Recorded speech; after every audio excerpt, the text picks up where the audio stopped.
All right, if everything was successful for you, it was able to install, you'll end up with the last window. Setup was successful. You got a few links inside there. I'm just going to go ahead and close this window. And that's really it. You've now got Python installed on your system. So now right away, let's jump back into the command window that I showed you in the prior video, and let's take a look at communicating with Python. So I'm going to go ahead and hop into my start menu here on my Windows system. And I'm just going to start typing in here. If you got your little search bar down at the bottom, you can click into the search. I'm just going to type in CMD, looking for that command prompt. If you need to, you can type out the entire thing, command prompt, or command cmd.exe, whatever it is. I'm just going to find my command prompt there, pull it over to the active window.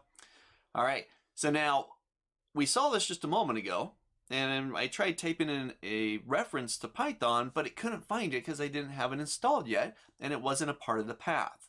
So now I have my directory there, or my current location. I'm on C users. I'm on my current user folder or user directory, and I'm going to type in Python. I want to be able to do something with Python. And in this case, let's take a look at what version we currently have loaded on or installed on our system.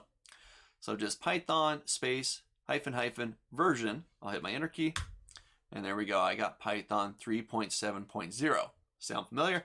And again, if you're on a later version or a newer version of Python, you'll see your current version there inside the window. Okay? But that's it. You've now got Python loaded on your system, and we can now use the command window to start to write Python code. All right, so try this out. Make sure that you've got the current version up and running on your system.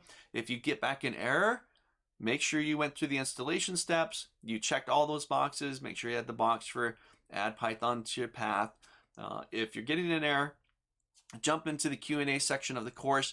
Let me know what's happening there. You can even capture a screenshot, what's going on, and we can walk you through making sure that we're getting Python active on your system and loaded and ready for you to start master programming within Python.